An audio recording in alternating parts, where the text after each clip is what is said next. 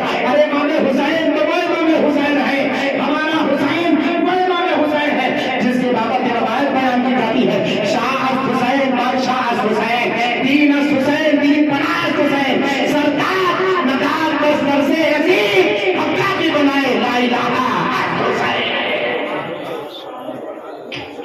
یہ سیدنا امام حسین ہے، مدینہ المنورہ سے مکہ المکرمہ تک امام حسین سرکار سے صحابہ مطالبہ کرتے رہے، مکہ المکرمہ میں حضور آپ بیعت کرا لیں، ہم ایک فوج جمع کریں گے، یزید کے خلاف ہم کیا کہتے ہیں نکلیں گے۔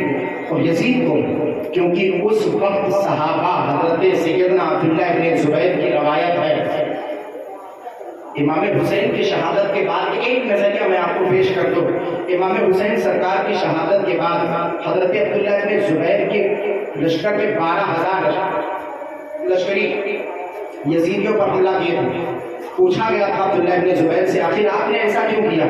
فرماتے ہیں اس وقت ہم نے ایسا کیا جب یزید کے فطرت کو ہم نے دیکھا، جس کے دور میں جوا، شراب، زنا بالکل عام ہو گیا ہو، اتنا عام ہو گیا ہو، جواز کی بالکل صورت نظر آنے لگی ہو۔ ارے جس کے دور حکومت میں بہن کے ساتھ رشتہ کرنا جائز، کیا کہتے ہیں بیٹی کے ساتھ رشتہ کرنا جائز، ماں کے ساتھ رشتہ کرنا جائز، اس حد تک اتنا نیچ کام اگر کوئی کر سکتا تھا تو وہ یزید تھا، جس کے دور حکومت میں حضرت عبداللہ ابن زبیر نے فرمایا تھا جب ہم نے محسوس کر لیا کہ اگر یزید پر ہم چڑھائی نہیں کریں گے تو اس سے پہلے اللہ تعالیٰ آسمان سے ہم پر پتھر برسائے گا، آسمان سے ہم پر عذاب نازل فرمائے گا، کیونکہ شریعت اسلامیہ میں اتنا رخنہ ڈال دیا گیا ہے، اتنی برائیاں، اتنی کیا کہتے ہیں اسلام سے کھیلنا، اسلام کے قوانین سے کھیلنا کبھی نہیں ہوا تھا۔ یزید تو اتنا سرکش ہو گیا ہے، یزید نے اتنا ظلم کر دیا ہے کہ بس اللہ کا عذاب نازل ہونا باقی ہے، اس سے پہلے یزید پر نکل پڑو، اللہ کا عذاب آئے اس سے پہلے یزید پر۔ تب حضرت سیدنا عبداللہ ابن زبیر کے اس میں کتنے 12,000 صحابہ نکلے تھے اور یزید پر چڑھائی کیا تھا، تاریخ کے اوراق گواہی دیتی ہے۔ یزید کے ساتھ پوری لشکر تھی، مکہ المکرمہ کے نمانوں کے اتنے صحابہ کو 12,000 تقریباً صحابہ کے بارے میں روایت ہے، کئی ہزار صحابہ کو شہید کیا گیا تھا، مکہ المکرمہ کی بے حرمتی کی گئی تھی، 3 شبانہ روز تک وہاں کی عورتوں کو ہلاک کیا گیا تھا، مکہ المکرمہ کے خلاف کو آگ لگایا گیا تھا، جس نے مکہ المکرمہ کی بے حرمتی کی تھی وہی یزید تھا، وہی یزید جس کے بارے میں روایت موجود تھی۔ حسین اعظم سے کہا گیا تھا ہے سیدنا امام حسین آپ کم سے کم یزید کی بیعت قبول کر لیں، نہ کر پائے تو آپ خود امام بنے، ہم آپ کی بیعت کرتے ہیں۔ امام حسین کو دونوں صورتیں سامنے، دونوں صورتوں پر اتفاق نہیں تھا۔ حسین اعظم تقریباً 4 مہینے تک مکہ المکرمہ میں رہے، ایک وقت ایسا آیا اسی 4 مہینوں میں کوفہ والوں کے خطوط چل کر کے آنا شروع ہوئے، اتنی تیزی سے خطوط چل کر کے آنا شروع ہوئے کہ بتاتے ہیں تقریباً کچھ ہی دنوں میں 150 خطوط خط چل کر کے سیدنا حسین اعظم کے پاس آئے، کیونکہ کوفے والوں کو پتا چل چکا تھا کہ حسین اعظم مدینہ چھوڑ چکے، مکہ تشریف لا چکے ہیں، تو کوفی سوچتے تھے چونکہ کوفہ وہ زمین ہے، کوفہ وہ سرزمین ہے جس سرزمین پر سیدنا مولا علی نے پوری زندگی گزار دی ہے، جہاں پر مولا علی کرم اللہ وجہہ کریم کی شہادت ہوئی ہے، جہاں پر مولا علی کی زندگی کے اکثر اوراق، اکثر کیا کہتے ہیں ایام گزرے ہیں، وہاں اس شہر کا نام کوفہ ہے۔ اللہ اکبر کبیرہ، یہ دوسری یا تیسری جنگ میں صحابہ جب نکلے تھے تو وہاں پر ایک جگہ ایک گاؤں کو بسایا تھا، وہاں کی آب و ہوا راس نہیں آئی تھی، تو صحابہ چل کر کے آئے تھے، اس کوفہ کو بسایا تھا، کوفہ کو بسانے والے صحابہ تھے، لیکن ذرا سماعت کرو، وہاں پر جتنے رہنے والے تھے آقا کریم اور اہل بیت سے محبت کرتے تھے، لیکن پوری دنیا میں جو یہ کوفے والوں نے اپنی شبیہ شمار کرائی، وہ صرف اور صرف اس بابت شبیہ شمار کرائی، اس سے پہلے کوفے کا نام بڑے ہی اچھے اور کیا کہتے ہیں بڑے ہی شرافت کے ساتھ لیا جاتا تھا، لیکن تاریخ کے اوراق گواہی دیتے ہیں جب میدان کربلا کا واقعہ پیش آیا تھا، اس کے بعد سے لے کر کوفہ والوں کی بزدلی پوری دنیا میں مشہور ہو گئی، صرف بزدلی اور ڈرپوکی کی وجہ سے کوفہ والے تباہ و برباد ہوئے تھے، جنہیں خوف لاحق تھا کہ اگر یزید آ گیا تو ہم سب کو مار ڈالے گا، اپنے جان کو بچانے کے خاطر جنہوں نے پیارے مصطفیٰ صلی اللہ علیہ وسلم کے شہزادے پر، پیارے مصطفیٰ صلی اللہ علیہ وسلم کے چہیتے بیٹے پر اپنی تلواریں اٹھائی تھی، وہ کوئی اور نہیں تھا، وہ کوفہ والے تھے، تاریخ کے اوراق گواہی دیتے ہیں، اسی کوفہ سے 150 خط کعبۃ المکرمہ میں چل کر کے سیدنا حسین اعظم کو پہنچے تھے. جب حسین اعظم کا جواب نہیں آ رہا تھا تو بار بار ادھر سے خطوط کا پہنچنا. کچھ لوگ ایک روایت میں ہیں چل کر کے مکہ المکرمہ پہنچے بھی تھے کہ اے سیدنا حسین اعظم آپ نے یزید کی بیعت نہیں کی ہمیں پتہ چلا, مدینہ آپ نے چھوڑ دیا ہمیں پتہ چلا, لیکن آپ مکہ المکرمہ نہ رہے, آپ کوفہ چل کر کے آئے. آپ کے والد کی یہ اماج گاہ ہے, یہاں آئے آپ کے والد کے ماننے والے زیادہ ہیں, ہم آپ کو اپنا ایمان تسلیم کرتے ہیں, ہم آپ پر اپنی جانشاری کرتے ہیں, ہم آپ پر آپ کے ساتھ ہیں, ہم آپ پر سفر و حضر ہر مشکل و آسان کام میں آپ کے ساتھ ہیں. کوفہ والوں کی محبت کو امام حسین نے جانچنے کی خاطر اپنے چچا کے بیٹے مسلم ابن عقیل کو کہا تھا مسلم ابن عقیل جاؤ جا کر کے کوفہ کے حالات کا محاصرہ کرو, کوفہ کے حالات کا تناظر میں جا کر کے مجھے ایک خط لکھ کر کے بھیجنا, وہاں کے حالات اگر صحیح ہوں گے تو میں کوفہ آؤں گا ورنہ کوفہ نہیں آؤں گا. اتفاق کی بات تو یہ دیکھو حضرت سیدنا مسلم ابن عقیل نکلتے ہیں تو روایت میں بیان کی جاتی ہے آپ کے دو شہزادے, ایک کا نام محمد ایک کا نام ابراہیم, دو ننھے بچے تھے. ایک روایت میں ایک کی عمر 6 سال, ایک کی روایت ایک کی عمر 8 سال کی تھی. اتنے چھوٹے بڑے تھے بس اس سے زیادہ نہیں. دونوں بچوں کو لے کر ایک روایت میں ایسا آیا ہے کہ مسلم ابن عقیل تنہا گئے تھے, لیکن ایک روایت میں لیکن ان کے دونوں بیٹے بھی ان کے ساتھ میں تھے. بہرکیف جو روایت عام طور پہ بیان کی جاتی ہے, میں چاہتا ہوں پیپری والوں کو روایت بیان کروں, ورنہ یہ لوگ سوچیں گے کہ معین الدین اظہری نے ان کے بیٹوں کی روایت چھوڑ دی ہے. نہیں, جو روایت بیان کی جاتی جو کہ وسوٹ سے ایک مورخ نے بیان کیا ہے اس کو بھی میں بیان کر دیتا ہوں. چاہے علامہ باقری ہو, چاہے کیا کہتے ہیں ابن کثیر ہو, بدایہ و نہایہ ہو, یا پھر کیا کہتے ہیں تاریخ قرطبی ہو یا تاریخ طبری ہو, یہ ساری تاریخیں بالکل صحیح اور تقریباً اس میں جتنی روایتیں ہوتی وہ وسوق ہیں, ان کے حوالے سے میں آپ کو بیان کرتا ہوں. حسین اعظم نے کہا تھا کہ مسلم ابن عقیل جاؤ, جانے کے بعد کوفہ کے حالات کو دیکھنے کے بعد مجھے ایک خط لکھنے کے بعد مجھے بتا دینا کہ اس میں کیا ہے, کیسے معاملات ہیں کوفہ کے. جب سیدنا امام مسلم رضی اللہ تعالیٰ عنہ گئے تو عبید اللہ کے گھر گئے. جانے کے بعد وہاں پہنچنے کے بعد لوگوں کو پتا چلا مختار ابن عبید اللہ کے گھر سیدنا امام مسلم تشریف لائے ہیں. تو ایک دن 6000, دوسرے دن تک 12000, دوسرے صبح کے شام تک 40000 کوفہ والوں نے سیدنا امام مسلم رضی اللہ تعالیٰ کے ہاتھوں پر بیعت کی تھی. 40000 کوئی کم افراد نہیں ہے, 40000 ایک کیا کہتے ہیں ایک لمبی چوڑی تعداد ہوتی ہے.